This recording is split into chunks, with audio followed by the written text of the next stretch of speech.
Parce que l'avenir ne se prévoit pas, mais qu'il se prépare, et que ce n'est pas en pleurant sur notre sort que nous améliorerons la situation.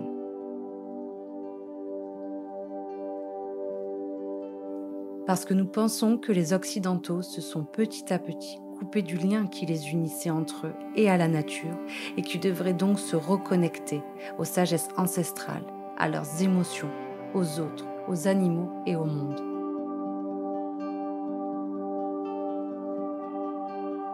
Parce que, comme le disait Saint-Exupéry, nous n'héritons pas de la terre de nos parents, nous l'empruntons à nos enfants, et que par conséquent nous devons co-construire pour eux et avec eux les métiers de demain.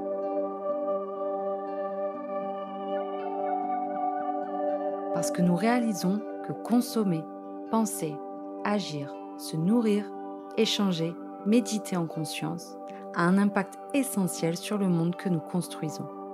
Nous faisons partie d'un écosystème interconnecté et nous l'apprenons pas à pas tous ensemble.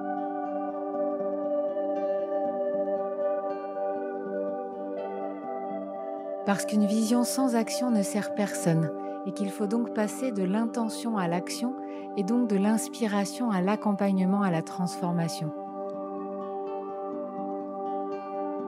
Parce que nous sommes animés par cette intuition profonde, que nous avons tous des enseignements à transmettre issus de nos expériences personnelles pour inspirer les autres. Parce que les autres nous renvoient le reflet de ce que nous sommes, que nous évoluons à leur contact et que le partage et l'intelligence collective sont centraux.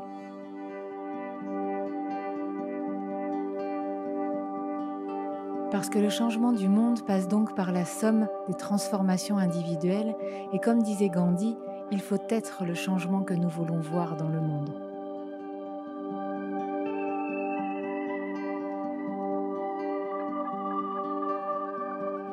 Parce que nous nous sommes incarnés dans chacune de nos vies pour expérimenter le choix et qu'il ne tient qu'à chacun de nous de reprendre le pouvoir sur chacune de nos actions et de nos réactions pour que nos vies soient plus harmonieuses.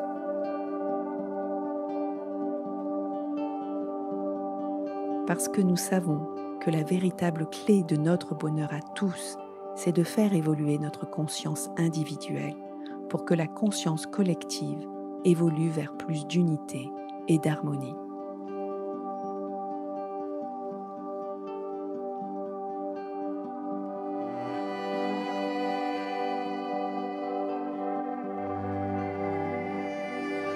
Alors pour toutes ces raisons, nous voulons accompagner ce changement des consciences par des partages inspirants portés par la joie de se mettre en action et proposer un kaléidoscope d'outils qui accompagnent les transformations individuelles et collectives afin d'agir, consommer et vivre autrement. Prenez soin de vous, des autres, de la terre. Pour une société plus respectueuse du vivant. Car c'est à nous tous d'agir et de devenir des acteurs du changement.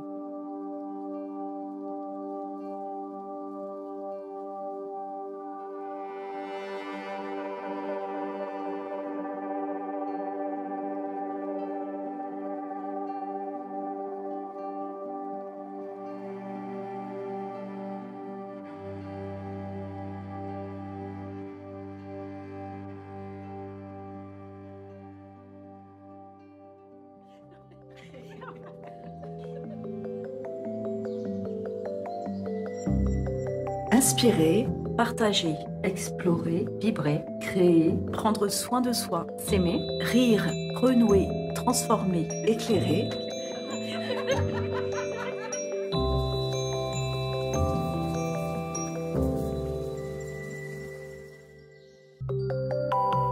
Amis de longue date, passionnés de développement personnel, de spiritualité non religieuse et d'écologie, éternel optimiste et créatif culturel profondément humaniste, nous nous sommes révélés à nous-mêmes grâce au soutien, aux encouragements et à l'amour de chacune. Nous avons créé l'association Be Bonheur Factory en mars 2018 pour essaimer cette vision opti-réaliste du monde.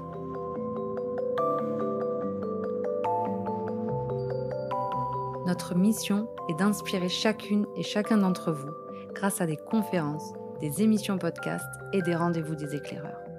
Puis d'accélérer ce passage à l'action en vous accompagnant dans vos transformations individuelles et collectives grâce à des programmes et des initiatives imaginées par des personnes qui contribuent à l'évolution de nos consciences et que nous invitons tout au long de l'année.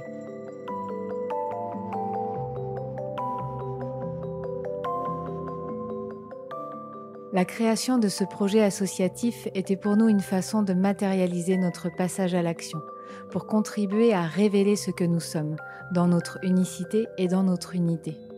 Cette initiative vient compléter toutes les initiatives qui se développent dans ce sens, afin de soutenir, chacune à leur manière, cette élévation des consciences. Nous visons également à rassembler une communauté d'acteurs du changement, pour accélérer la transformation vers un monde meilleur.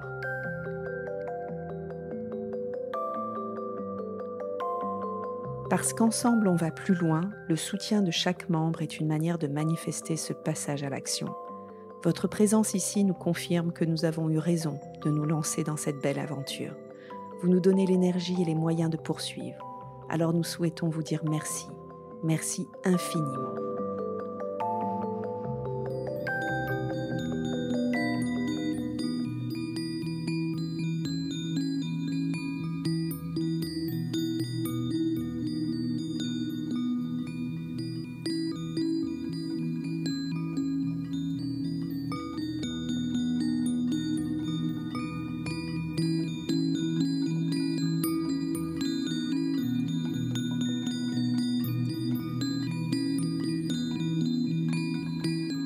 Qui m'a dit hey, regarde, il y a des entrepreneurs qui font un live sur le Human Design, tu connais, ça a l'air cool. Et j'ai plongé comme ça, j'ai plongé au détour d'un live et tout de suite cet outil m'a attirée en fait. Je ne saurais pas vous l'expliquer, le coup de foudre. Je me suis dit, il faut que j'aille creuser, je ne pouvais plus m'arrêter. Et alors le projecteur, quand il est focus sur un truc, comment vous dire ? Donc, j'ai plongé et j'ai creusé. Et du coup, j'ai fait ma première formation en Human Design. J'ai suivi ma première formation qui était vraiment une formation très basique où on apprenait beaucoup de choses, notamment sur les types, mais ça n'allait pas beaucoup plus loin. Et ça a été une vraie révélation parce que moi, je sortais d'un burn-out et surtout, je n'avais pas retrouvé mon énergie de quand j'étais salariée. Et je m'étais créé cette magnifique croyance que c'était dû à mon burn-out et qu'en fait, je ne retrouverais jamais l'énergie de feu que j'avais avant. J'avais comme cassé quelque chose à l'intérieur de moi et tant pis. Et en fait, j'ai juste découvert grâce à cet outil, ça a été la première révélation, que je n'avais pas une énergie en fait comme ça et que l'énergie, je la captais chez les autres et que pendant des années et des années et des années, j'avais surfé sur l'énergie des autres, sur l'énergie de mon équipe, sur l'énergie des personnes qui m'entouraient. Et j'avais complètement négligé la mienne, en fait. Je ne m'étais pas du tout écoutée. Moi qui avais toujours dit, j'écoute mon corps, j'écoute ses besoins. En fait, pas du tout. Et ça a été la première grosse prise de conscience, de me déculpabiliser, en fait, de cette énergie. Ça ne veut pas dire que je n'ai pas d'énergie, mais on va en reparler d'énergie des types, mais d'une énergie qui est plutôt calme, qui est pas une énergie de feu, en fait, comme j'avais pu l'utiliser pendant des années. Ça a été la première prise de conscience et la première libération. Et la deuxième, ça a été la stratégie du projecteur qui est d'attendre l'invitation. Et là, ça a été une prise de conscience business de me dire, mais tout ce que j'ai appris en marketing, je peux le prendre et le jeter à la poubelle. Ce n'est absolument pas fait pour moi. Je détestais faire ce qu'on m'avait appris et j'ai compris pourquoi je détestais autant ça. Et du coup, je me suis lâché la grappe. Et en fait, tout a changé en fait. Déjà à partir de ces deux prises de conscience, tout a changé dans ma vie et tout a changé dans mon business. Et mon business a décollé aussi, mon entreprise a décollé à ce moment-là. Mais parce que ces infos, je les ai encore une fois ancrées et intégrées dans mon quotidien. Je m'en suis vraiment servie. Ça n'a pas juste été des prises de conscience, ça a été vraiment des choses qui ont changé concrètement dans ma vie et dans mon entreprise. Donc ça a été une rencontre par hasard. Un vrai coup de foudre et depuis cette formation en fait je n'ai jamais arrêté de me former, ça ne s'est jamais arrêté, je vais de formation en formation. Alors principalement outre-Atlantique, parce qu'en France, il n'y a pas des masses de choses. Hein. Donc, principalement en anglais, mais je vais de formation en formation pour creuser encore davantage et nourrir mon cerveau qui veut de l'information et de la formation et l'incarner dans ma vie. Et voilà, ça a été vraiment une rencontre par hasard, en fait. Mais c'était le bon moment. Comme tu l'as dit tout à l'heure, c'était le moment juste, en fait, pour moi. L'histoire du Human Design, elle est aussi particulière. Et on s'est dit que ça serait peut-être bien de commencer par là. Ouais. Alors, en fait, le Human Design, malgré le nom, malgré le schéma que vous avez, c'est très récent. Ça date de 1987, donc c'est pas du tout antique, ancestral ou je ne sais quoi. C'est très, très récent. Et c'est un homme qui a créé l'Human Design, il l'a canalisé. En fait, il faisait beaucoup de méditation, il vivait à Ibiza, alors pas Ibiza festif, hein, le Ibiza cool, un peu hippie. Et en fait, il a eu une canalisation, il a eu un message, il a eu une pression, il a eu une voix qui lui a dit mets-toi au travail et écris. Et pendant 8 jours et 7 nuits, il a tout écrit. Donc, vous voyez déjà quand vous avez sorti votre schéma, le nombre d'informations qu'il y a. Et dites-vous que le test que vous avez fait, il n'y a pas toutes les infos encore.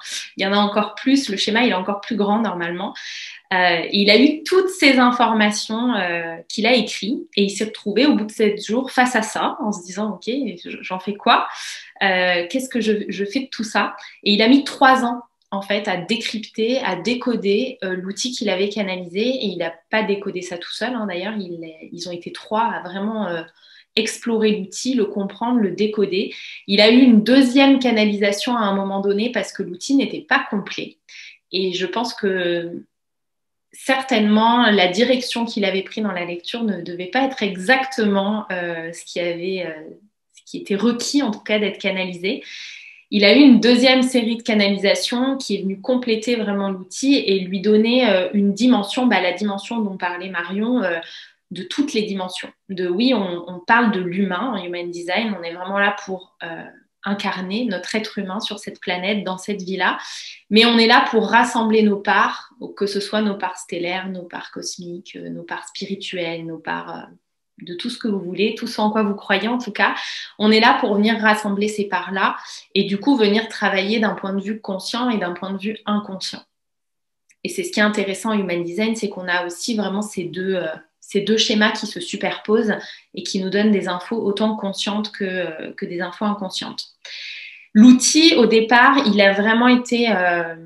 donc le fondateur se fait appeler Ra-Uru. Il est décédé maintenant, mais voilà, c'était son nom de je ne sais pas, de Dieu, j'en sais rien, mais en tout cas, c'était son nom du moment quand il a canalisé. Et c'est vraiment un outil qui nous amène qui nous ramène en fait à notre état d'être humain dans un corps physique sur la planète Terre et qui nous amène à mieux nous comprendre, mieux fonctionner et mieux co-créer, mieux nous lier ensemble en fait. On est vraiment là pour prendre soin de notre incarnation, que ce soit d'un point de vue mental, spirituel, émotionnel ou physique. Et il y a vraiment tout en fait dans cet outil. Comme vous pourriez retrouver plein de choses en astrologie, si vous alliez très très loin, là il y a vraiment tout dans cet outil. Et d'ailleurs, c'est un mélange d'outils, le Human Design, puisqu'on retrouve l'astro, on retrouve le I Ching, on retrouve l'hexagramme, on retrouve l'arbre de la Kabbale, on retrouve les chakras. Donc c'est vraiment un mélange d'outils qui a donné le Human Design. Et ça vient vraiment nous montrer notre place, notre mode de fonctionnement, en tout cas le meilleur fonctionnement pour nous en tant qu'être humain, et comment on interagit avec les autres et comment on co-crée avec les autres. Donc ça, c'est vraiment quelque chose qui est ancré dans le Human Design. C'est pas nous dire qui on est.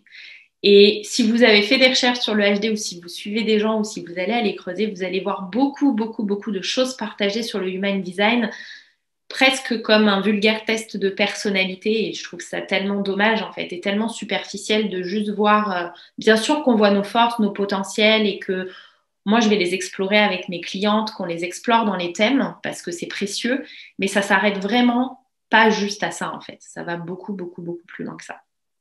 Voilà un peu l'histoire du HD qui qui a évolué, mais pas tant que ça en fait, et qui demande aujourd'hui beaucoup plus à évoluer, à être modernisé, etc. Mais c'est un outil qui est un outil d'alignement en fait. Comment je m'aligne en tant qu'être humain et comment vraiment je m'ancre sur cette planète Terre.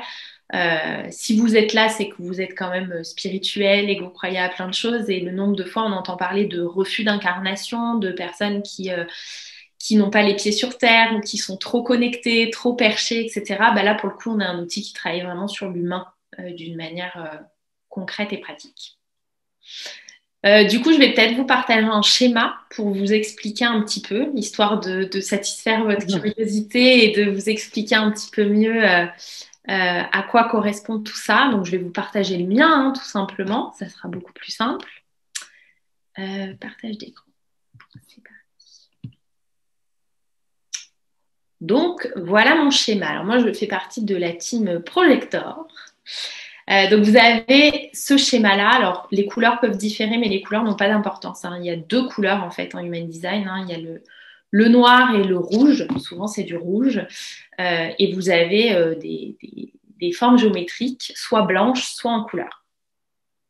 Donc, ça, c'est votre schéma. Et à côté, vous avez toutes les infos. Aujourd'hui, on va principalement parler des infos qui sont sur le côté, parce qu'il y a déjà énormément d'infos sur le côté.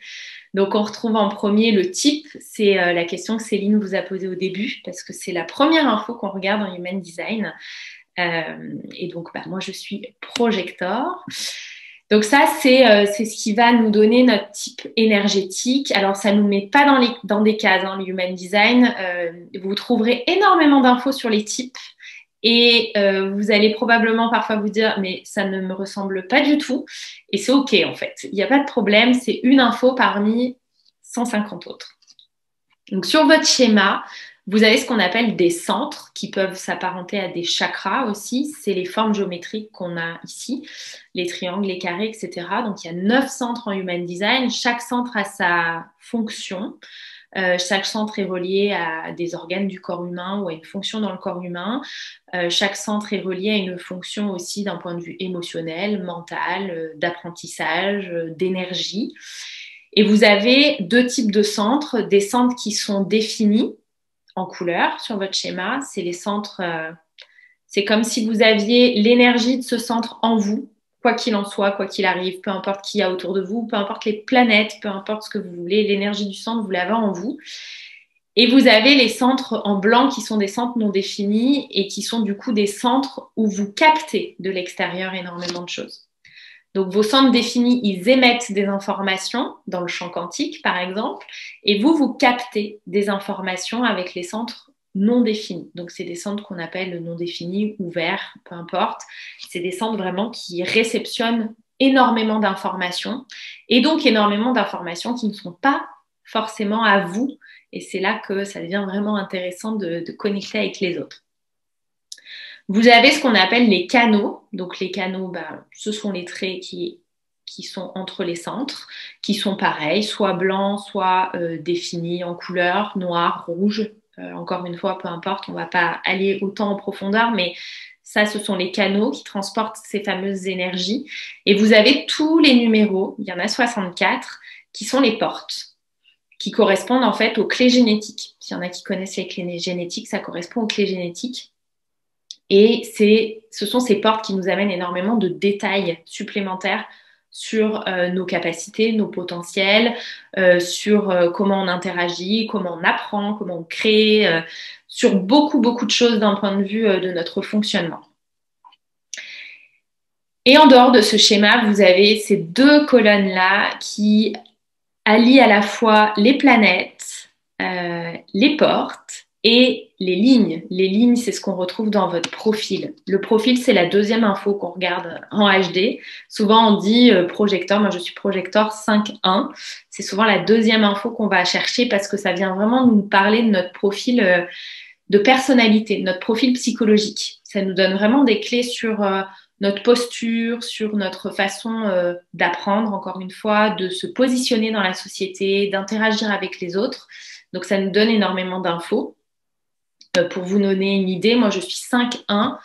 Le 5, alors en HD, c'est l'hérétique investigateur. Il faut vous remettre dans le contexte, hein. Il a canalisé l'outil. Les mots utilisés sont pas toujours hyper fun. Il y a même parfois un vocabulaire un peu négatif en Human Design. Moi, j'appelle le 5-1 le leader étudiant parce que le 1, il est toujours en train d'apprendre, constamment en train d'apprendre. Il est avide de formation, de savoir. Il estime qu'il n'en sait jamais assez. Il a souvent un petit problème de légitimité ou de sécurité intellectuelle parce que il veut toujours en connaître plus, en savoir plus. Et le 5, c'est le leader. Alors, si vous n'avez pas de 5, ça ne veut pas dire que vous n'êtes pas des leaders, hein. Encore une fois, l'info, on la trouve un peu partout dans le HD. Le 5, c'est le leader pratique. C'est celui qui amène des solutions concrètes, applicables. Je pense que c'est aussi pour ça que mon savoir en Human Design, je le ramène de façon concrète et applicable parce que je ne veux pas juste que ce soit du savoir. Et le 5, c'est celui qui a aussi une vision universelle. Le 5, il voudrait trouver la solution pratique et universelle qui va absolument à tout le monde. Il voudrait inventer l'ampoule, quoi, que tout le monde puisse l'utiliser et que ça corresponde vraiment à tout le monde. Donc, il y a vraiment ça nous donne vraiment des clés sur notre posture et ça nous donne aussi des clés sur certains conditionnements qu'on porte en nous. Comme je vous disais, le 1, la légitimité, l'insécurité intellectuelle, c'est quelque chose qui vient le titiller tout le temps et qui viendra le titiller tout au long de sa vie. Donc, c'est pas un conditionnement que je vais libérer en soins énergétiques, en travaillant au mindset, en, je ne sais pas, toutes les méthodes que vous connaissez pour libérer les blocages, les croyances, les conditionnements. C'est plutôt quelque chose que je dois apprendre à dompter, en fait, et plutôt à vivre avec et à me dire, OK, quand je me sens pas légitime, qu'est-ce que je mets en place du coup? Est-ce qu'il me manque encore du savoir? Est-ce que c'est vrai? C'est de l'auto-coaching et ça sera de l'auto-coaching certainement toute ma vie. Donc, c'est un conditionnement qui finalement n'est pas néfaste pour moi, est plutôt sympa quand on apprend à l'aimer. Il est plutôt sympa, il nous pousse toujours à aller plus loin. Donc, c'est des infos qui sont intéressantes. Et du coup, ça vous donne... Vous voyez, il y a un panel d'informations incroyable, sachant que, comme je vous dis, vous n'avez pas toute la roue qu'il y a autour. Il y a un panel d'infos incroyable qui nous dit comment on communique avec Mercure, comment on passe à l'action, quelles sont nos zones d'expansion et de croissance, notre nœud nord, notre nœud sud. Donc, ça nous donne vraiment une direction dans notre vie. Et ça nous donne aussi vraiment ce côté comment je vais fonctionner, notamment avec l'autorité intérieure, comment je décide, comment je choisis. Ça vient vraiment nous apporter des clés sur notre mode de fonctionnement. Voilà, donc c'était juste un aperçu pour vous donner un petit peu le vocabulaire et vous dire grosso modo à quoi ça correspond. On n'ira pas dans tout, hein, je vous le dis tout de suite. En une conférence, on ne pourra pas tout explorer. Mais c'était pour vous donner une idée un petit peu du schéma. Sur le schéma du Human Design, justement, on a ces deux colonnes. Ouais. Et on dit que c'est ce qui est conscient, inconscient. Est-ce que tu peux juste nous en dire plus? Parce qu'en fait, ils se superposent, ces schémas. Donc, est-ce que tu peux nous éclairer sur cette compo? En fait, sur le schéma, vous avez donc du noir et du rouge. Et en fait, ce sont deux schémas. Vous avez le schéma noir et le schéma rouge qui sont superposés. Tout ce qu'il y a en noir, en fait, sur votre schéma, c'est le côté personnalité. C'est ce que vous voyez de vous. C'est comment vous vous voyez. Vous vous définissez, si on vous demandait de vous décrire, vous donneriez ces infos-là, en fait, les infos qui sont en noir. Toutes les infos qui sont en rouge, elles font partie de ce qu'on appelle le design qui correspond à l'inconscient. Ça fait partie de vous tout autant, hein.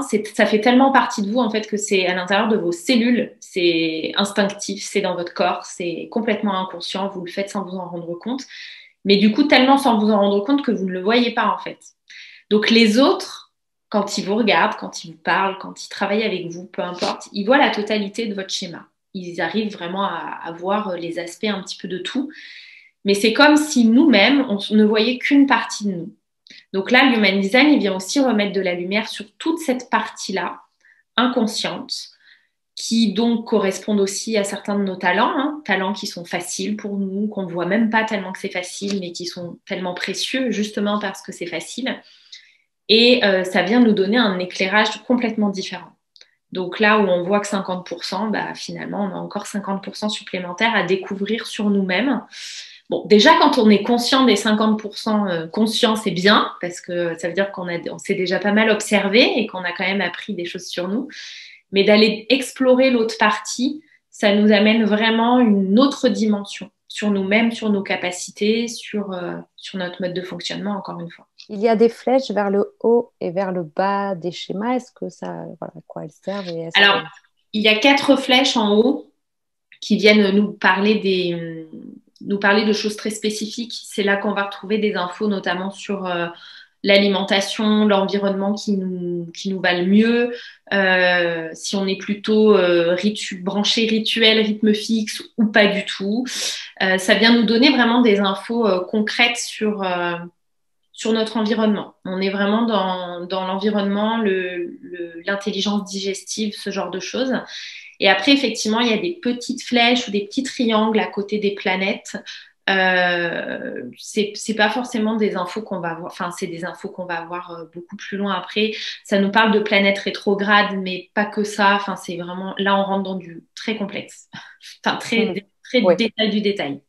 Oui, parce qu'on est d'accord que l'outil du Human Design, donc là, on va en évoquer des parties ce soir, mais il y a des niveaux de lecture qui sont vraiment très, très, très poussés. Et avant qu'on rentre dans les types, j'avais une question justement par rapport à ça. Est-ce que c'est un outil qui nous suit toute notre vie ou en tout cas qui évolue aussi avec nous? Parce qu'on va découvrir des choses au fur et à mesure. On ne peut pas tout voir d'un coup, mais toi qui l'incarne et le pratique, est-ce que justement tu découvres encore des choses grâce à cet outil et tu vois qu'il va t'amener à aller vers plus de profondeur? Bah, en fait, oui, là, mais c'est comme si vous faites un thème astral, en fait. Hein. Tout ce qui est thème astral de naissance, thème de numérologie de naissance, etc., c'est pas juste le faire, le lire et le ranger dans un coin. L'objectif, c'est de venir justement l'explorer parce qu'il y a forcément des choses au départ qui nous parlent et des choses qui nous parlent pas. Et notre cerveau d'être humain a tendance à faire « Ok, ça me parle, oui, ça, c'est vrai. » Non, ça, non. On adore faire ça, hein, la polarité. Mais en fait, tout est vrai. C'est juste que ça peut s'exprimer différemment d'une personne à une autre. 2 manifestors peuvent être complètement différents. 2 personnes qui ont la porte 64 peuvent être complètement différents aussi. Ça vient vraiment nous questionner. Donc oui, pour moi, c'est quelque chose qu'il faut relire, réécouter, etc. Alors en plus, il y a différents niveaux de lecture. Mais c'est vrai que les clientes que j'ai qui ont le plus d'avancées dans leur évolution, c'est celles qui relisent ou réécoutent leur thème de manière régulière et en fait prennent conscience de certaines choses. Ça n'avait pas du tout résonné il y a 6 mois, mais là, ça sonne tellement juste et je viens de comprendre quelque chose. En fait, c'est pas ce mot-là, c'est plutôt ce mot-là. Et on se découvre, en fait. Mais moi, oui, je découvre toujours des choses. Hein. J'ai percuté quelque chose sur ma croix d'incarnation il y a 2 semaines, hein, alors que, voilà, ça fait 3 ans que je baigne dedans. Mais bien sûr qu'au fur et à mesure où j'avance, je comprends des choses.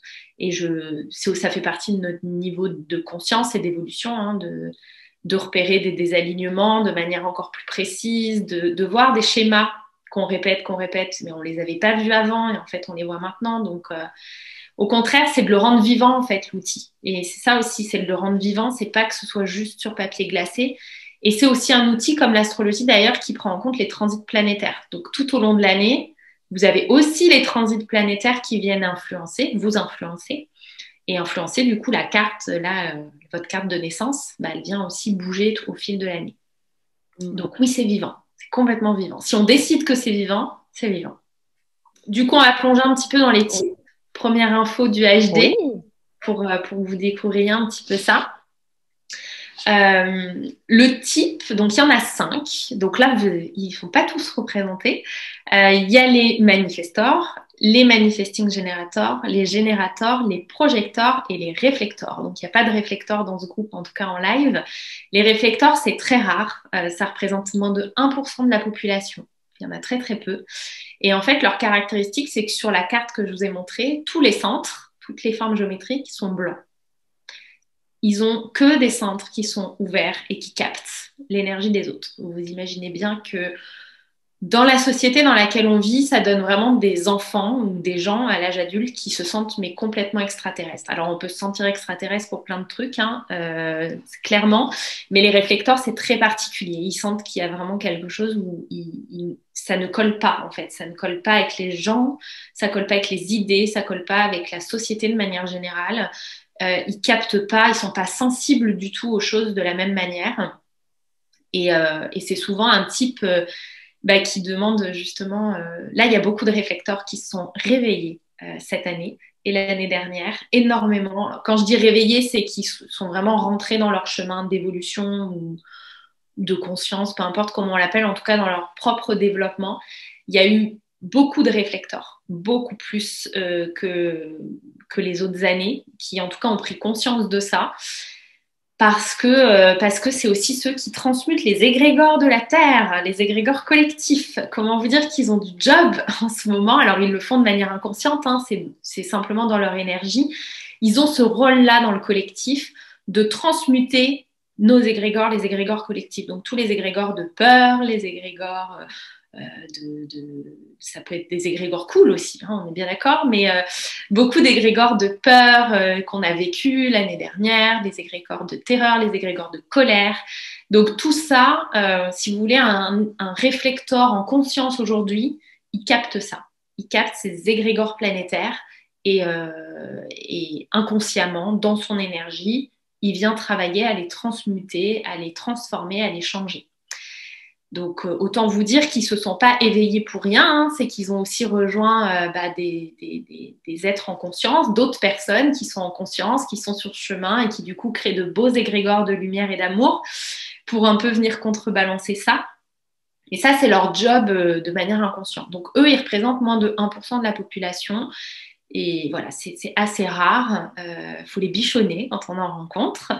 Faut faire attention à eux, c'est bien aussi. Et c'est des types qui vont être là pour capter beaucoup de choses de l'extérieur. Donc, ça va être très compliqué pour eux de savoir qui ils sont. Ça va être leur grande question, en fait, de chaque jour presque. Qui je suis. C'est le seul type qui est relié à la Lune. Tous les autres types sont vraiment reliés au Soleil. Ça ne veut pas dire que le cycle lunaire ne nous impacte pas. En plus, en tant que femme, d'autant plus que ça nous impacte. Mais eux, ils sont vraiment reliés en direct, branchés à la Lune. Et ils sont du coup en perpétuelle transformation. La Lune, dans son cycle, elle vient activer des portes, vous savez, les numéros qu'on a vus, elle vient activer des portes tout au long des 28 jours de cycle. Et ces portes s'activent chez eux et viennent complètement changer leur design au cours de ce cycle lunaire.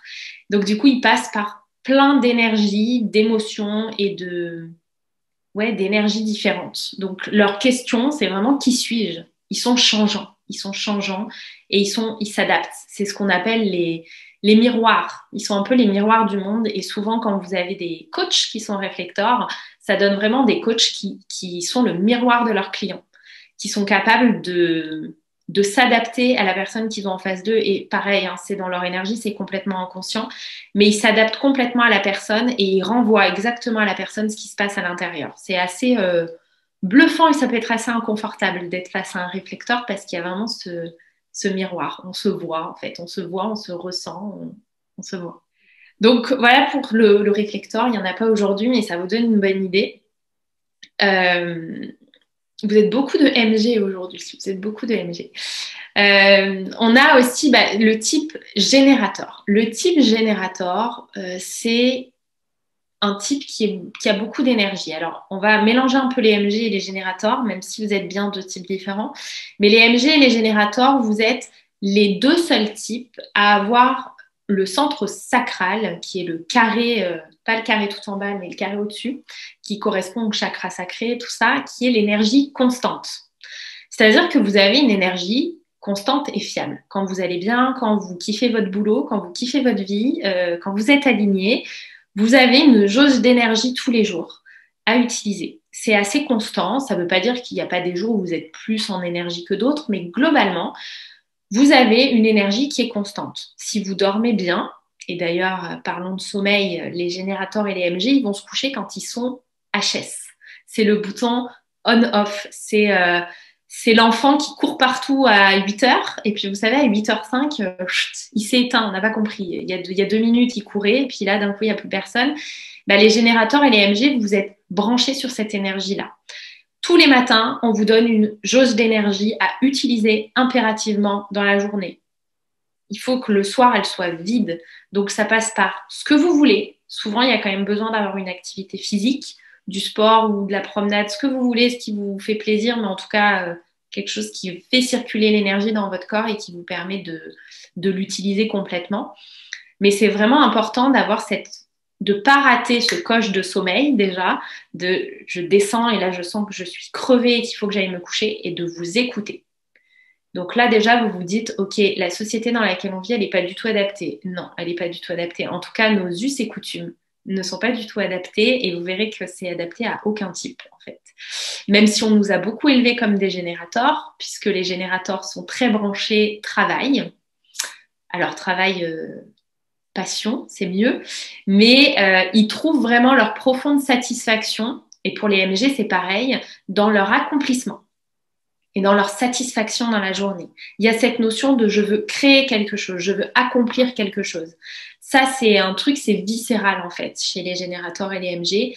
Il y a vraiment ce besoin d'accomplir, de travailler. Et vous êtes capable de travailler toute la journée.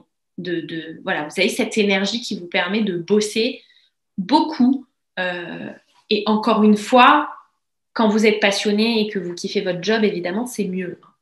C'est un peu le petit défaut du générateur et du MG, c'est quand vous vous lancez aussi dans quelque chose, vous aurez du mal à abandonner, puisque votre objectif, c'est d'accomplir et d'être satisfait. Donc du coup, abandonner, c'est compliqué. D'où l'intérêt de bien choisir les projets dans lesquels vous vous engagez, le travail dans lequel vous vous engagez, parce que démissionner, c'est compliqué, arrêter, c'est compliqué. Et du coup, ça peut facilement vous mener au burn-out, en fait, parce que vous pouvez facilement dépasser complètement vos limites, ne pas écouter ce plaisir et vous dire « je dois terminer, je dois aller au bout, je dois continuer », et finalement en finir par vous épuiser et griller complètement cette énergie que vous avez habituellement. Mais votre satisfaction profonde, elle va vraiment passer par l'accomplissement, la création de quelque chose. Vous êtes des créatifs en fait. Vraiment, vous avez besoin de créer, d'accomplir des choses. La petite différence entre le générateur et le MG, c'est que le MG, il a un petit côté manifestor aussi. Il a beaucoup d'idées. C'est-à-dire que si vous imaginez que le générateur est une pile Duracell qui dure longtemps, le MG, c'est une pile électrique quoi, qui va un peu dans tous les sens. Alors ça se représente pas forcément comme des gens qui ont beaucoup d'énergie de l'extérieur, qui sont des vrais tornades. Oui, MG c'est Manifesting Generator. Oui, j'abrège parce que c'est long, mais MG c'est ça, exactement. C'est pas forcément des gens qui sont des tornades, hein. Quand je vous dis il y a beaucoup d'énergie, c'est pas forcément une énergie débordante, hein. Ça peut être des gens qui sont très posés, mais c'est une énergie physique et mentale, intellectuelle, intérieure. Donc le MG, il est branché, en plus d'être branché sur j'ai de l'énergie, il est branché sur le j'ai plein d'idées. Et souvent, son petit défaut MG, c'est je veux réaliser toutes mes idées. Moi, j'ai plein d'idées, j'ai plein de projets et j'ai plein d'énergie. Donc théoriquement, je peux tout faire. Mais non, il ne peut pas faire 12 projets en même temps. Alors, il a cette capacité vraiment qui est à lui de pouvoir gérer plusieurs choses en même temps, de pouvoir gérer plusieurs projets en même temps, de pouvoir avoir plusieurs entreprises en même temps, plusieurs projets personnels en même temps. Et quand je vous dis en même temps, c'est en même temps. C'est-à-dire que c'est pas ce matin je fais ça, cet après-midi je fais ça. C'est souvent des gens qui jonglent et qui ont cette capacité à compartimenter dans leur cerveau et à passer d'un sujet à un autre. Et c'est vraiment la petite différence en fait. Enfin, c'est pas une petite hein, d'ailleurs, c'est quand même une énorme différence parce que souvent les MG se comportent pas du tout comme des générateurs. Le MG il saute des étapes aussi, il va aller vite, il est branché sur un espace-temps qui est un petit peu différent.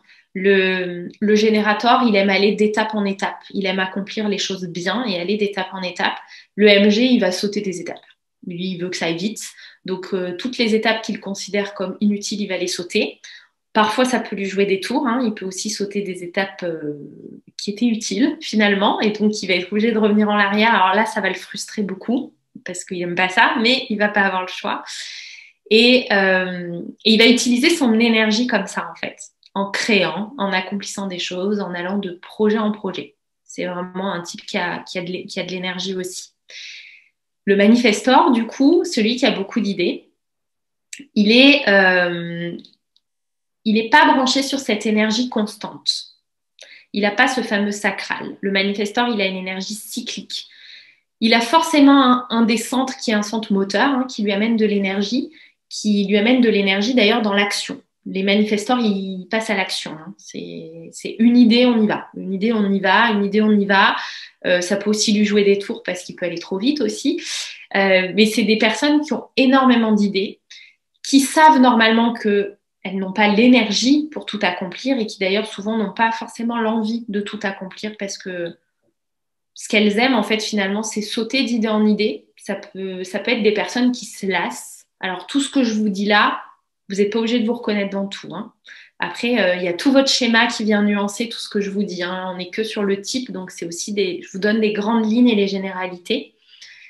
Mais le manifestor, il va avoir beaucoup d'idées, il va avoir aussi cette énergie très cyclique, c'est-à-dire que quand une idée va pointer le bout de son nez, ça va lui donner beaucoup d'énergie, il va avoir envie d'y aller à fond. Ça va être des personnes qui peuvent bosser 3 jours et 3 nuits, vous savez, sans s'arrêter, parce que la passion. Par contre, après, il y a la redescente, quoi. Il y a la redescente d'énergie en mode je veux la paix, on me laisse tranquille, j'ai tout donné pendant 3 jours, maintenant c'est bon. Et souvent, il y a cette envie de passer à un autre projet derrière.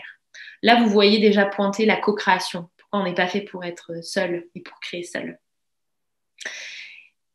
Donc, le projecteur, le manifestor, il y a cette notion aussi très grande de prendre soin de son énergie, comme tous les types. Et pour le coup, le manifestor, il est comme le projecteur et le réflecteur. Il n'attend pas d'être fatigué pour aller au lit ou en tout cas être au calme. Au contraire, il va prendre un temps calme avant et de préférence seul parce que, comme je vous l'ai dit, les centres blancs, on capte. C'est-à-dire que tous les manifestors, les projecteurs, les réflecteurs, toute la journée, on capte l'énergie des MG et des générateurs. Donc, on surfe aussi sur l'énergie de vous toutes qui avez le sacral défini. On vous en vole un peu, mais c'est pas grave, vous en avez plein. Et c'est important d'avoir ce temps un petit peu seul pour vider cette énergie venue de l'extérieur et prendre conscience de notre état à nous, en fait, notre état physique à nous, qui est souvent beaucoup plus bas que ce qu'on croyait et qui nous montre qu'on est du coup apte à aller prendre ce temps calme. Alors, un temps calme, ça peut être méditer, ça peut être lire, ça peut être faire ce que vous voulez, mais en tout cas, un temps seul qui nous permet de lâcher les énergies des autres et revenir vraiment dans notre énergie à nous. Idéalement, dormir seul, ce serait l'idéal. Alors, en principe, quand je dis ça à mes clientes, elles rigolent. Moi aussi, parce que je ne dors pas seule et en plus, je dors avec une générateur. Mais ça serait l'idéal de dormir dans notre propre énergie, de ne pas capter d'énergie pendant la nuit, en fait, parce que ça vient perturber notre sommeil et notre récupération. Et le projecteur, justement, le projecteur, il a cette énergie non constante, plutôt basse du coup. Il doit prendre soin de son énergie pareil, en ayant un temps calme aussi, c'est important.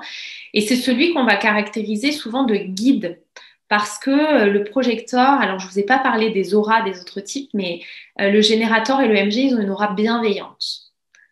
Ça représente 70% de la population, le générateur et le MG.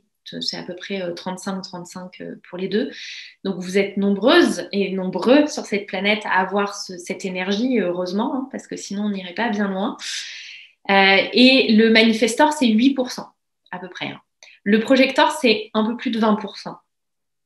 Donc, le projecteur, il a une aura qui est pénétrante, qui vient qui lie les gens, en fait. Sa stratégie, c'est d'attendre l'invitation. C'est pas un hasard, parce qu'en fait, un projecteur qui n'est pas invité et qui s'invite dans l'aura de quelqu'un ou qui rentre un peu trop dans le « Ah, j'ai l'impression que tu es comme ça. Ah, tu ressens ça en ce moment » ou qui va capter un petit peu. Il y a une espèce de violation totale d'intimité. Vous pouvez être sûr que la porte se ferme en face et que le projecteur est complètement rejeté. Mais il y a cette aura, cette énergie, ce corps aurique qui est très pénétrant.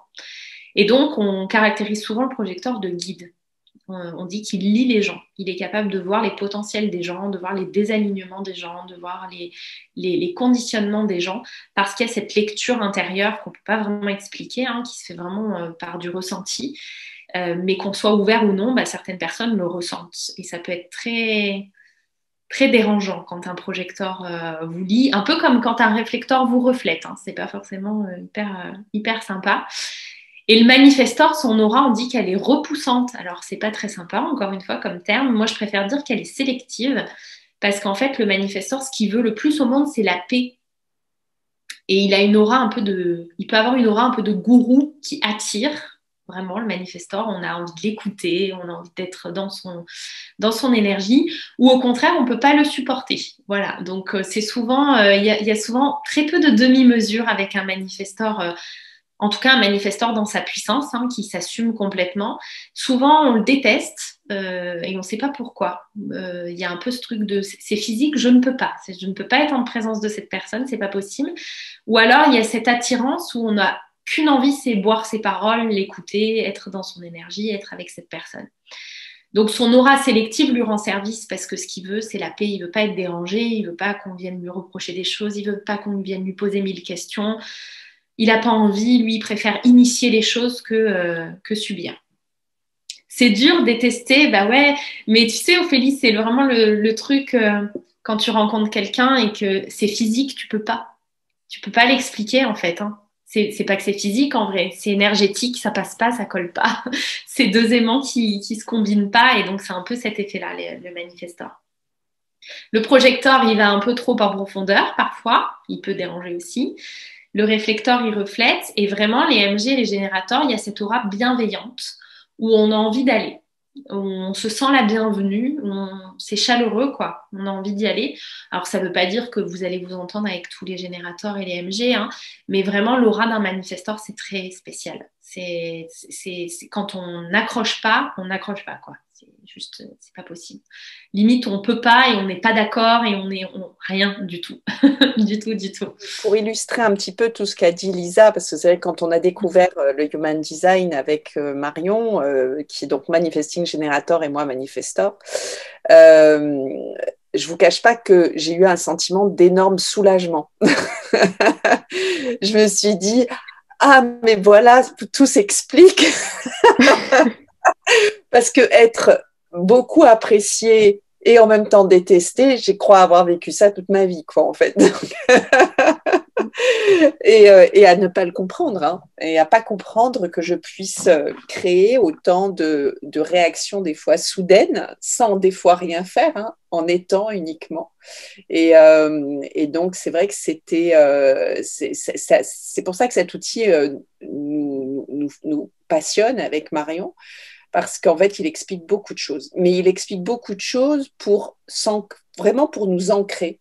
Je pense que j'ai jamais ressenti un outil aussi extraordinaire pour enfin incarner l'humaine que je suis. Voilà, c'est vraiment ce que je ressens. C'est vraiment ça. Donc, en fait, c'est ce que je t'avais dit, Céline, c'est que normalement, le manifestor, en fait, il ne sait pas qu'on le déteste.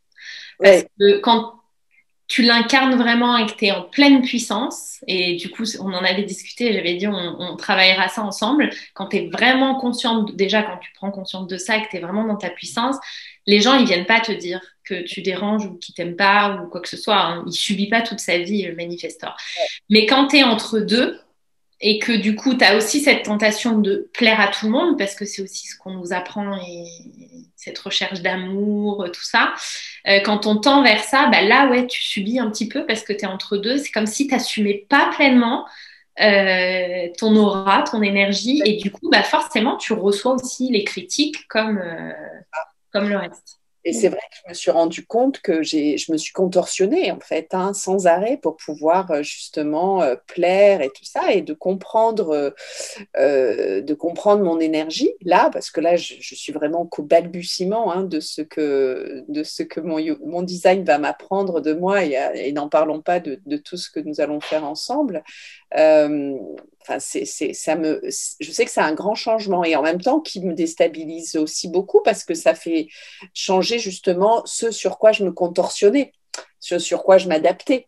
Donc du coup, il y a beaucoup puis il y a beaucoup d'émotions qui étaient liées à ça aussi et qui ressortent et tout ça. Donc, le rejet, pour moi, c'est une émotion vraiment qui est très puissante en moi. Et en tant que manifestor, je pense qu'on vit énormément cette émotion-là, quoi, en fait, hein, cette blessure. Hein. Le manifestor, pour tous les types, en fait, il y a des émotions associées.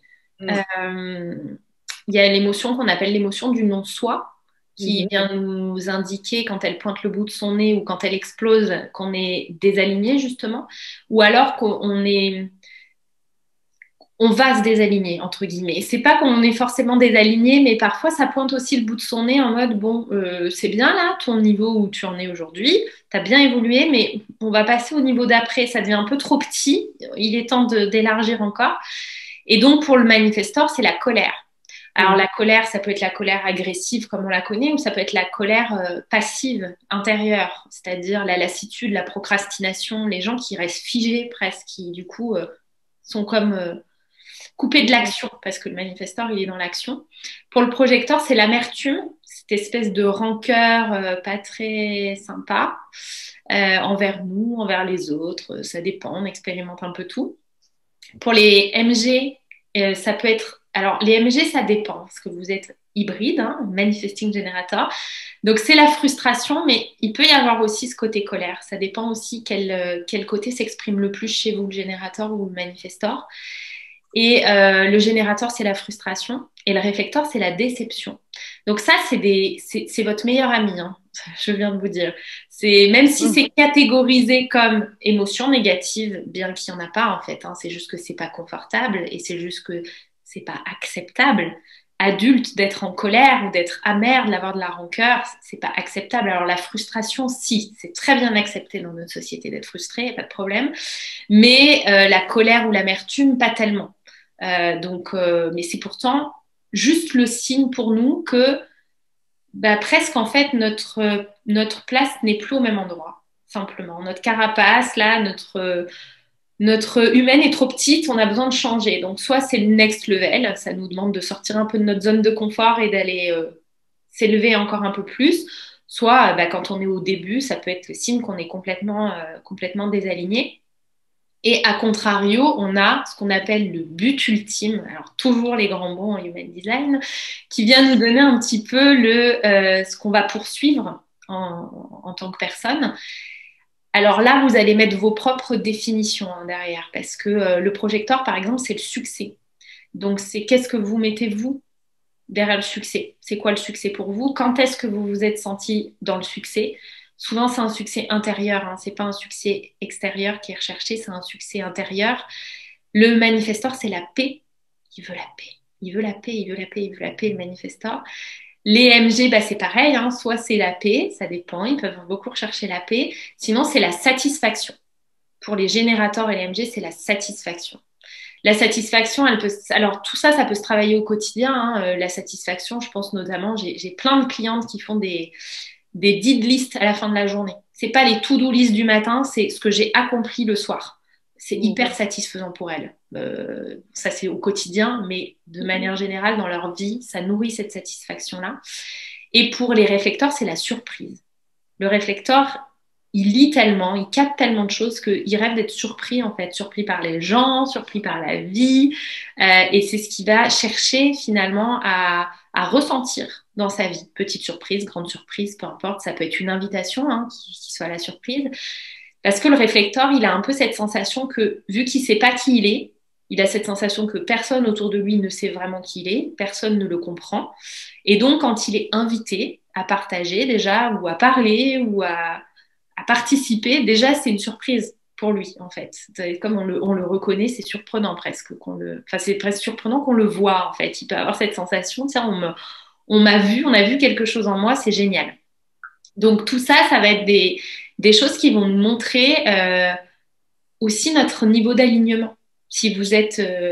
moi, je suis projecteur. Si je me sens dans le succès, bien dans ma vie, etc., ça montre que je suis bien alignée en ce moment, que je fais pas fausse route, que tout se passe bien.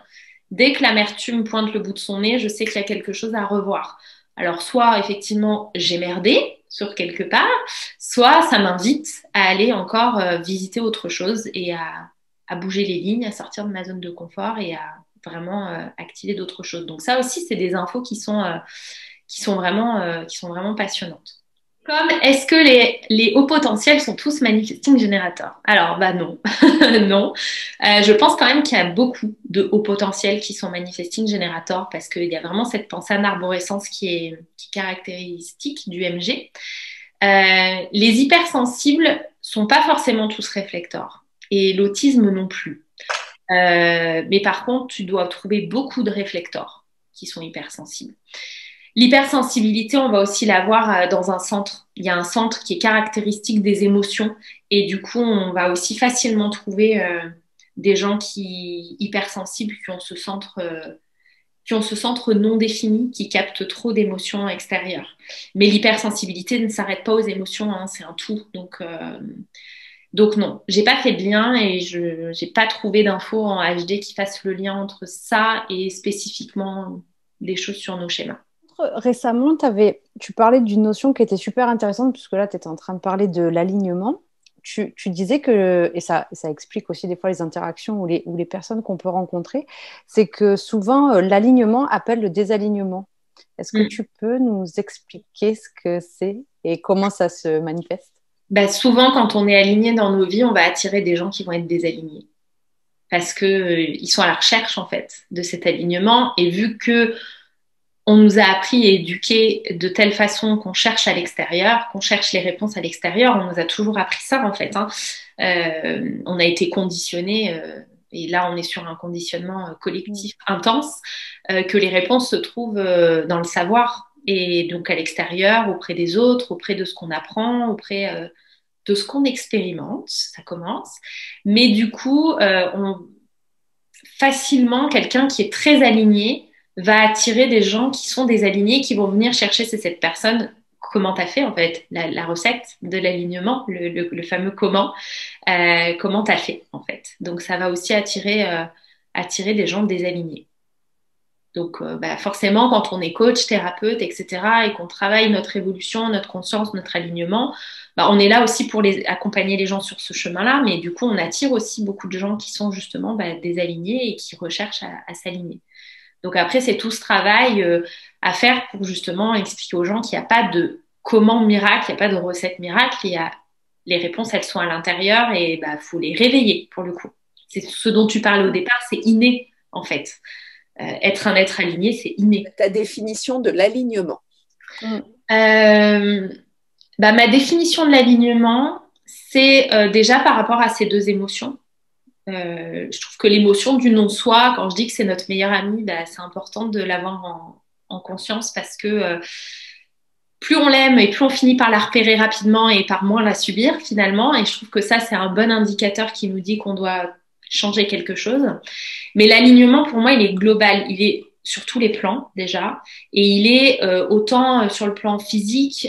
J'ai partagé cette semaine, lundi, dans la semaine du Human Design, les 5 clés d'alignement pour moi. Pour moi, la base, déjà, c'est de prendre soin de notre énergie. Si on prend pas soin de notre énergie, qu'on est fatigué, qu'on se sent pas bien dans notre corps, on aura vachement de mal à s'écouter. Parce qu'on entend beaucoup dans le développement personnel, il faut s'écouter, toutes les réponses sont à l'intérieur de nous, tout ça. Ouais, mais alors quand tu es crevé, que tu sors d'un burn-out, que tu t'alimentes mal, que tu n'es pas bien dans ton lieu de vie et que rien ne colle physiquement, tu peux pas écouter ton intuition. Tu peux pas l'entendre. C'est juste trop compliqué, pas possible. Donc l'alignement, pour moi, il passe déjà par prendre soin de son corps, en fait. Prendre soin de son corps physique pour être capable de dialoguer avec lui et de l'entendre pour de vrai.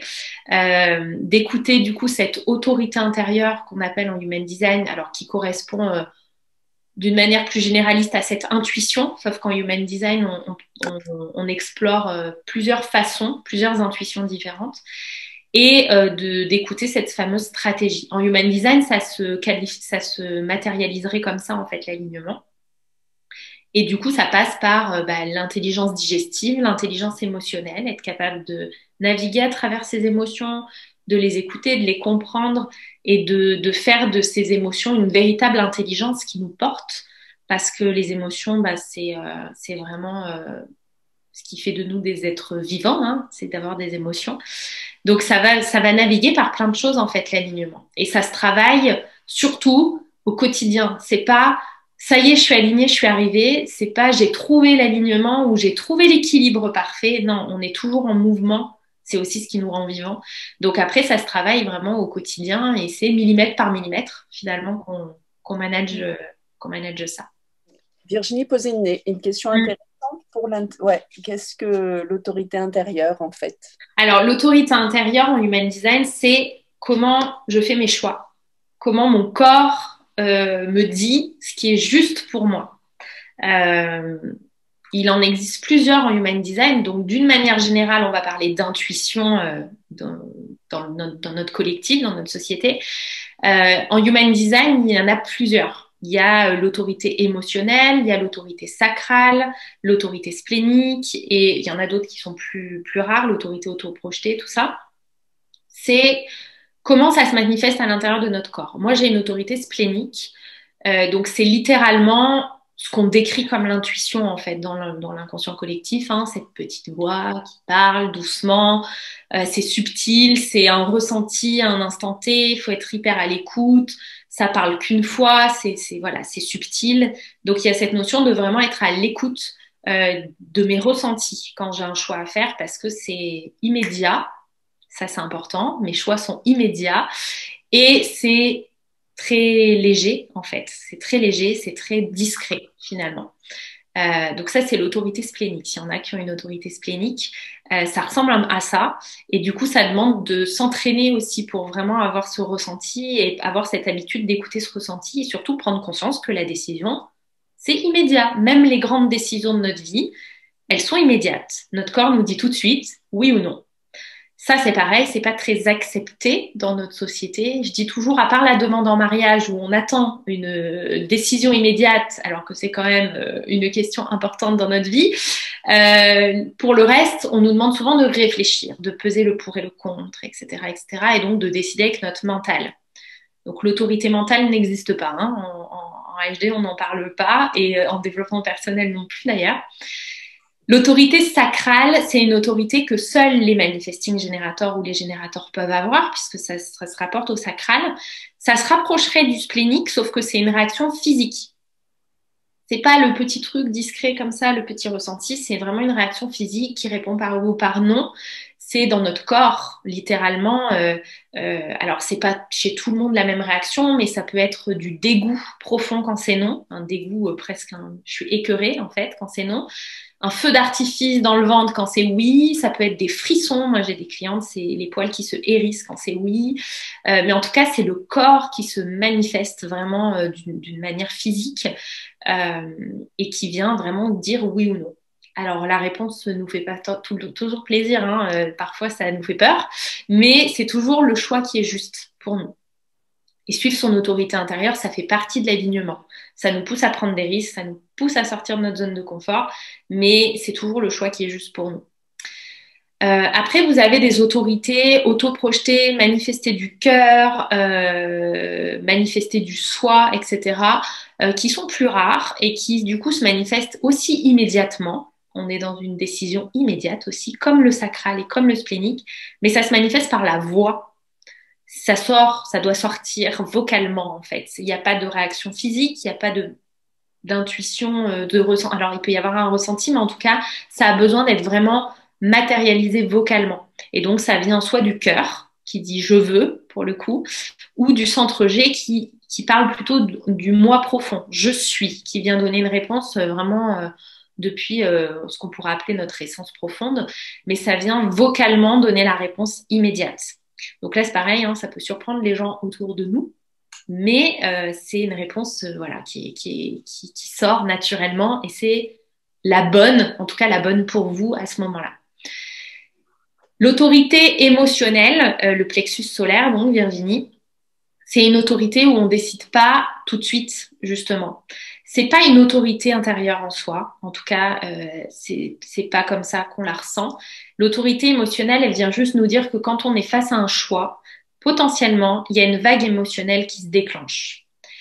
Donc, c'est l'autorité qu'on cite en premier parce que c'est à partir du moment où on a le plexus solaire qui est en couleur sur notre schéma, le plexus solaire, c'est le triangle en bas à droite, on a forcément une autorité émotionnelle. C'est l'autorité hiérarchiquement qui est la première. Et l'autorité émotionnelle, en fait, elle vient nous dire que effectivement, quand on est face à un choix, on peut faire face à une vague émotionnelle.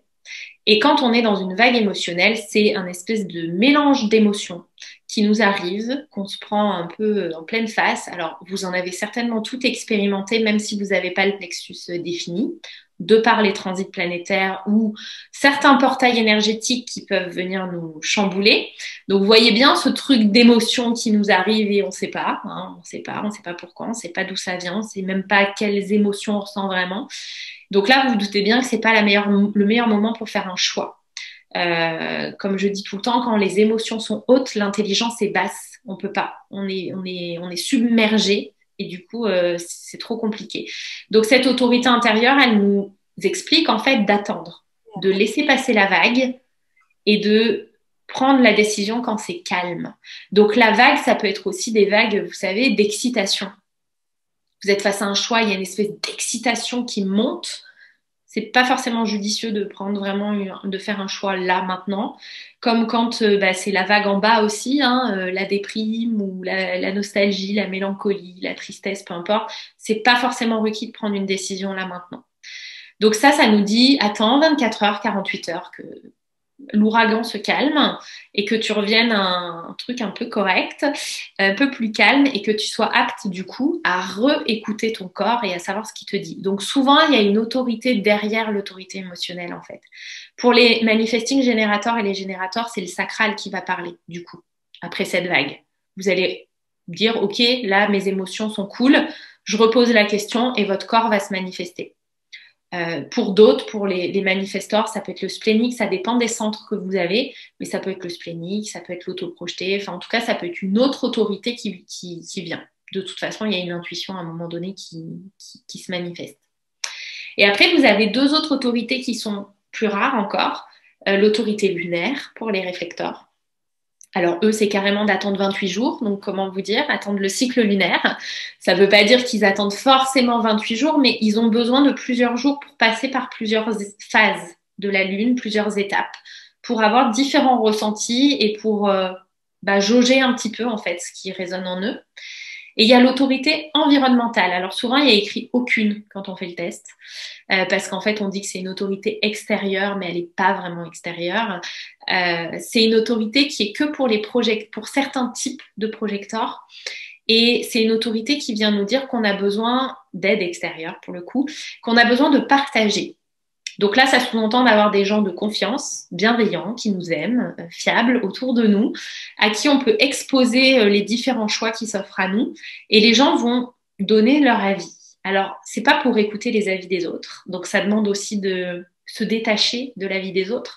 C'est simplement qu'on a besoin d'entendre à voix haute différents avis et de voir à quel moment ça résonne en nous. Donc, vous pouvez avoir 9 personnes qui vous disent « non, je le ferais pas si j'étais toi » et une qui dit « oui ». Si c'est le oui qui résonne, c'est le oui qui résonne. Mais c'est pour ça, l'autorité, elle est toujours intérieure en fait. Mais vous avez ce besoin d'entendre de quelqu'un d'autre que vous les différentes options que vous avez pour vraiment ressentir à l'intérieur ce qui vient vraiment résonner. C'est des autorités qui sont un peu plus rares. On les rencontre moins souvent. Mais du coup, ça nous éclaire beaucoup sur notre manière de faire des choix dans la vie. Et du coup, quel outil on a à notre disposition à l'intérieur de nous pour vraiment suivre notre guidance, hein, cette fameuse guidance intérieure. Qu'est-ce qui explique qu'à la découverte de son design, il y a plein de personnes qui ne se reconnaissent pas du tout? Alors, il peut y avoir l'histoire du conscient-inconscient dont on a parlé au début, puisqu'on voit qu'une partie de nous. Et en fait, si on prend que le schéma noir, on peut avoir un schéma complètement différent de notre schéma final. Alors moi, j'ai cette chance ou je ne sais pas, mais je suis projecteur et mon schéma noir, si je le prends à part, il est projecteur aussi, donc je résonne. Mais par exemple, aujourd'hui, sur mon groupe, j'ai fait un live avec Rebecca qui est Manifesting Generator. Et elle, quand on détache les deux, son schéma noir, il est réflecteur. Parce que ce qu'il faut que vous compreniez, c'est que les centres en couleur, ils sont en couleur parce qu'il y a un canal. S'il n'y a qu'une porte, il ne s'active pas en fait. C'est vraiment que s'il y a un canal entre deux centres que les centres deviennent définis.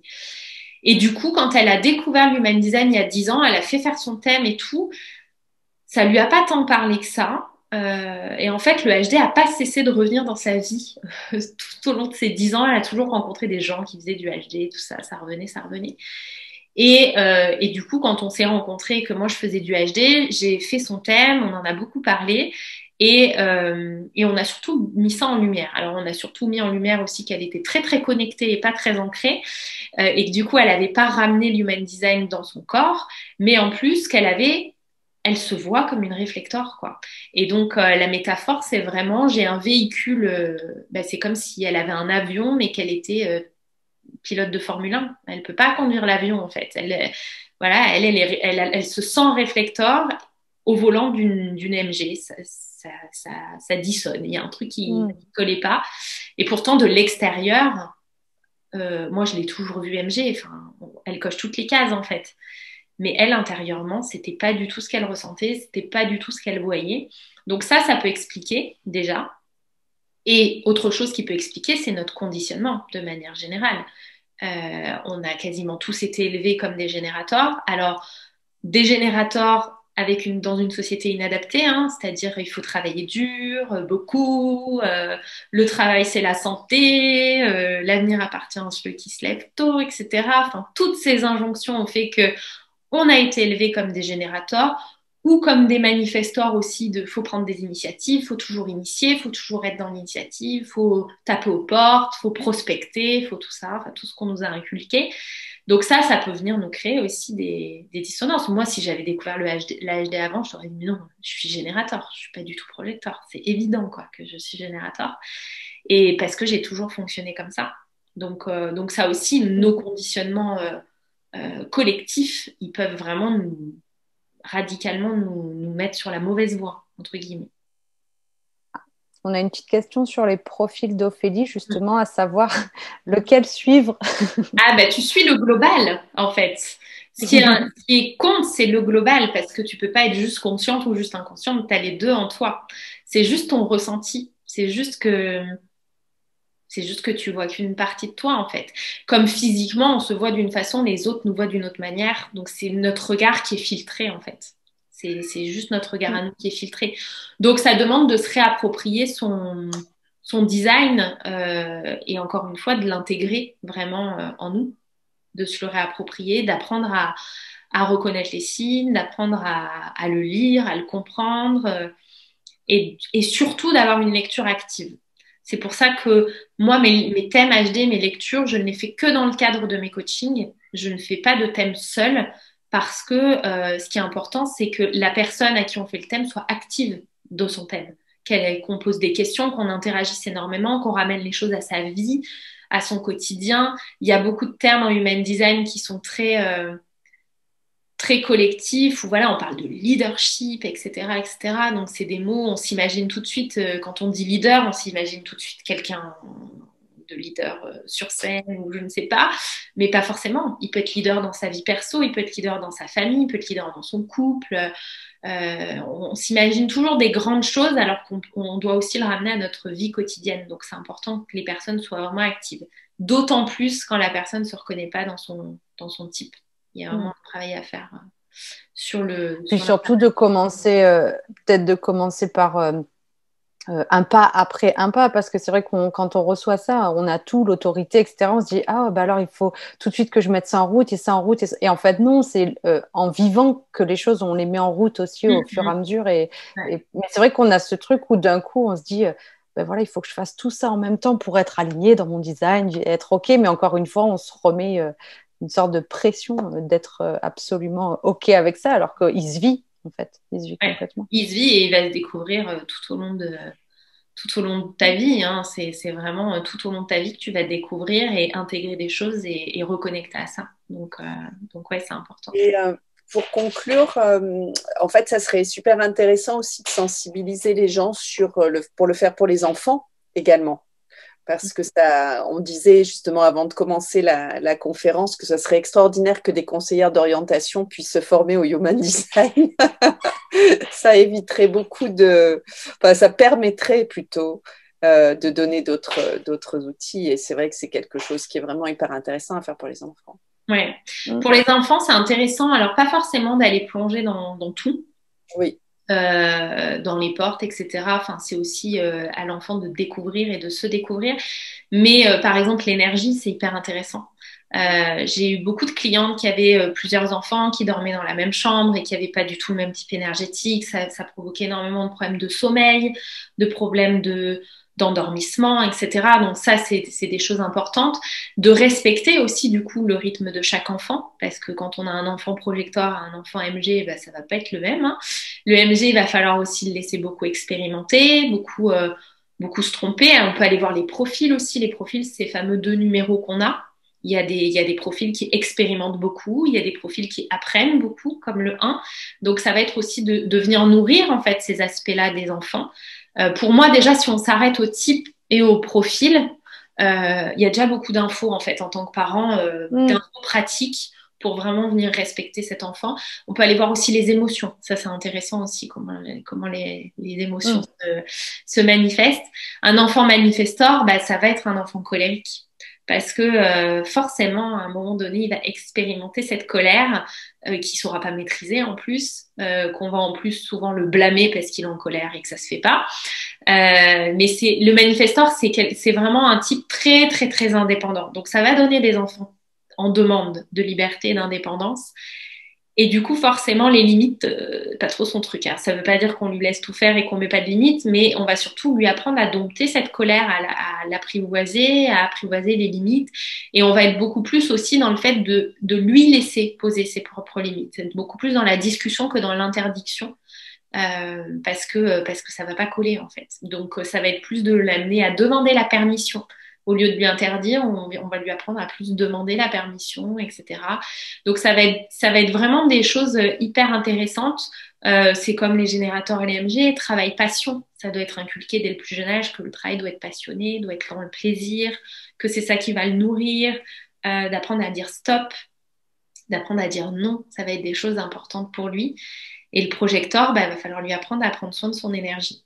Faut bien vous dire quelque chose, dans la société dans laquelle on vit, c'est comme si les projecteurs et les réflecteurs, on les regardait même pas en fait. Ils n'existent pas.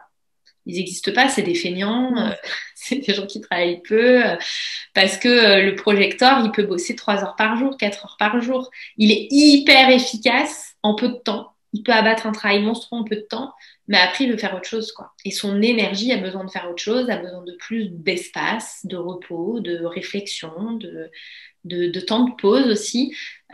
Donc, comment vous dire que dans notre société, c'est projecteur et réflecteur, ça a été des gens transparents pendant des années. On ne voit un culte qu'aux générateurs. Et encore, les générateurs et les MG, c'était plutôt les esclaves de cette société. Boss, boss, boss, travaille et fait que ça. Je vous grossis le trait, hein, bien sûr, mais ça représente bien quand même. Et c'est comme si les manifestors, ceux qui initient au pouvoir, en fait. Voilà, en quelque sorte, c'était un peu l'idée. Et l'idée du Human Design aussi, c'était de ramener ce nouveau monde dans ce nouveau monde, cette ère du Verseau, bien avant qu'elle arrive, et de dire en fait le monde, il va pas être dirigé par des manifestors qui peuvent être aussi, qui peuvent avoir un travers autoritaire d'ailleurs, les manifestors dans leur extrême, hein, égotique, etc. Il va être drivé par les projecteurs, qui vont pas driver, parce que les projecteurs, c'est pas ça qu'ils veulent, hein. Les projecteurs, ils veulent être reconnus, mais ils vont guider les autres. Ils vont guider les autres, et les générateurs LMG sera peut-être des esclaves, ça va être les créatifs de ce monde, ça va être ceux qui vont mettre en place, construire des choses, bâtir des choses durables, en accord. Ils vont être créatifs, ils vont être libres, ils vont pas être forcés à travailler même quand ça leur plaît pas. Ils vont reconnecter à ce plaisir-là. Les manifestors, ça va être ceux qui vont apporter toutes ces idées novatrices, visionnaires. Alors c'est pareil, hein, le visionnaire, on le retrouve dans plein d'endroits. Hein. C'est pas parce que vous êtes pas manifestor que vous n'êtes pas visionnaire, mais ils vont amener cette espèce de vision, d'idées, et puis ils vont initier, ils vont lancer les choses, ils vont être vraiment dans le fait de lancer les choses. Et les réflecteurs, c'est un peu votre happiness manager planétaire qui vérifie que tout le monde va bien, que le monde va bien, que l'énergie est bonne et que ça roule et que c'est harmonieux, et qui va prendre soin de cette harmonie générale. Donc c'est un peu l'idée du HD. Donc l'importance d'apprendre ça aux enfants, mon Dieu, l'importance d'apprendre ça aux enfants, ça devrait être obligatoire. Apprendre à s'écouter déjà, en fait, tout simplement. Et du coup, pour les parents, c'est un outil formidable. Ne serait-ce que pour l'énergie et pour voilà, c'est hyper important. Voilà, on vous invite à vous inscrire sur son groupe Facebook, puisque Vous allez avoir beaucoup de contenu et de réponses à vos questions.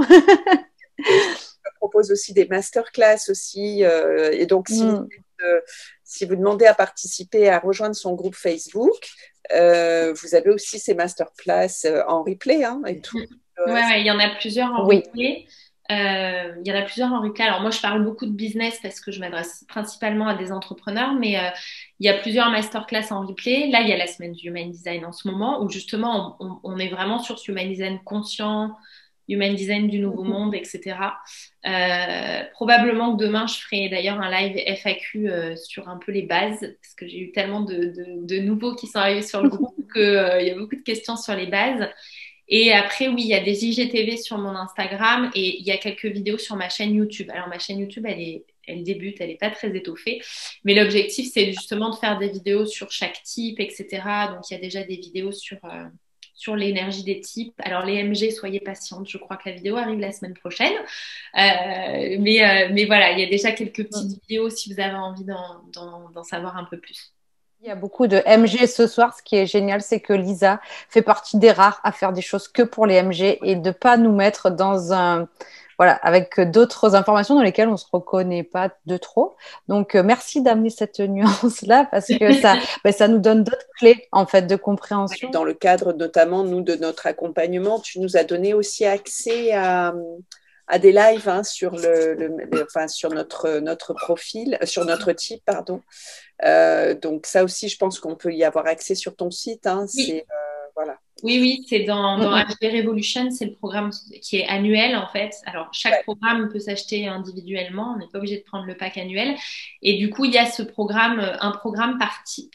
C'est 6 lives en fait, c'est des programmes que j'ai animés en janvier.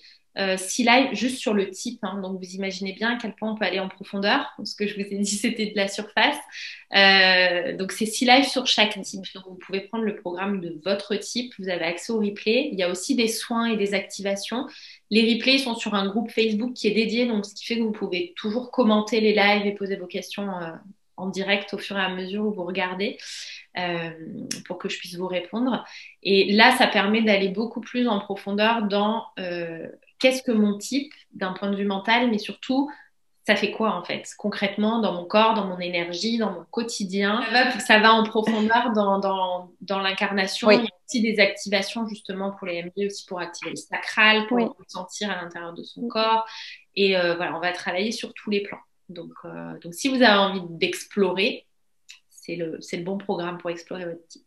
Et à très bientôt pour un prochain rendez-vous. Et puis voilà. Merci beaucoup.